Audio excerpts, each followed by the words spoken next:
taking place for different types of reasons. And that's why we really claim, it's not a claim, it's a fact, that there are 4 times the number of Lebanese who are residing in Lebanon are in fact Lebanese descendants and who are scattered everywhere in the diaspora. There's hardly one country or one city in the world or a place in which you don't find Lebanese. So Lebanon effectively has been, throughout these past periods, a net supply of talents everywhere. In the past, it used to go to the Americas, to Australia, and later on to Africa, and since the middle of last century into the Arab world, in the Gulf region. And that's why you find out that large number of Lebanese who are providing a great deal of highly qualified talents and skills. And it doesn't mean that the other Arab countries are not providing, Palestinians, Syrians, Egyptians, others. But I claim that even the Lebanese in these markets, they are really, in fact, claiming a higher rate than the rest of the others. Again, because of the quality of education and the background on where they are coming, a very, let's say, frontier society, open, tolerant. So that's why they really command higher prices. Just to pick up on that point, because last week the president of Bloomberg was in town giving the featured speak at another forum, and he said that in order for Dubai to establish itself as a global hub, it needed to provide a path to citizenship in order to anchor talent, to have stable employment and vested interest in this region. What would your thoughts be on that? Particularly in the Gulf, where the demographic is so unique and different.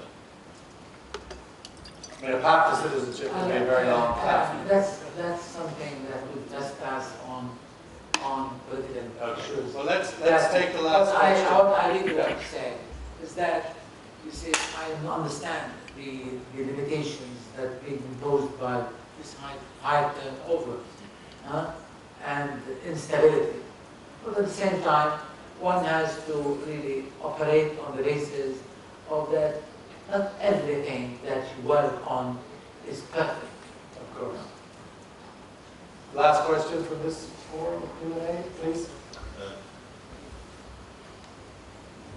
James Drummond from the FT. Mr. Siniora, you said in your opening address that you had, and the government had developed extensive plans to deal with things like bureaucracy and red tape. I was wondering if you could just explain what those plans are and perhaps give a sort of percentage guess as to the likelihood of them seeing the light of day. Where you started. Yeah.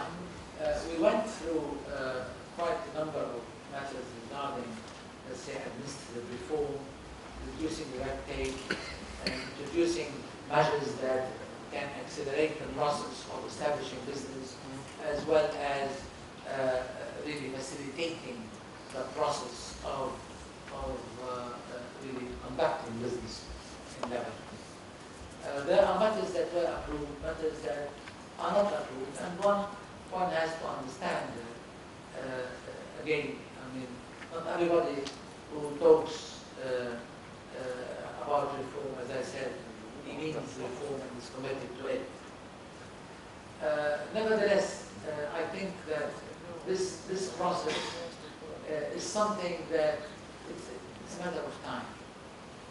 And let me tell you something, is that Lebanon, though it is a very small country, though it is population-wise, again, it is not that big,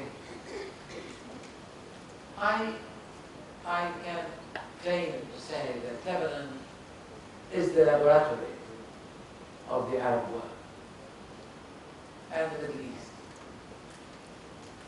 And I've learned that throughout the past decades, many of those who are, let's say, who have been in the field of marketing, new products, new types of services, they used to really rely on Lebanon as a market in which they test the, let's say, to what extent a certain new product can be marketed.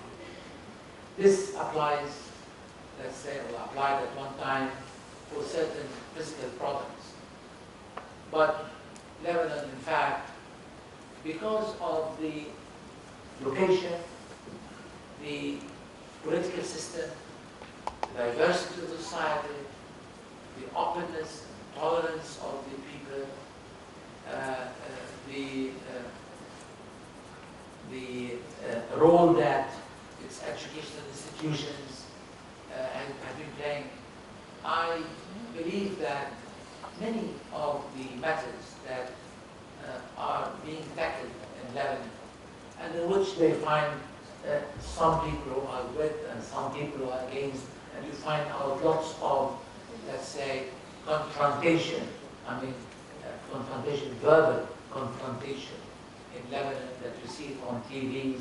We have so many TVs and so many talk shows and so on, and people... Too many or very many? Too many? Too many, yes, too many. But nevertheless, they are helping in really making this Lebanon as the laboratory of the region.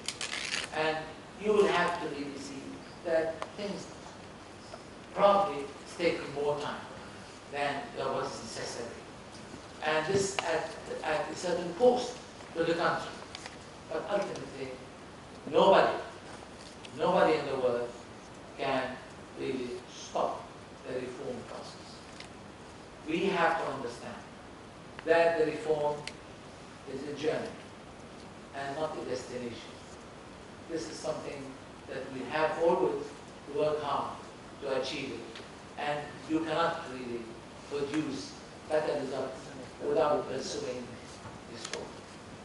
Well, that seems like an appropriate place to conclude this Q&A.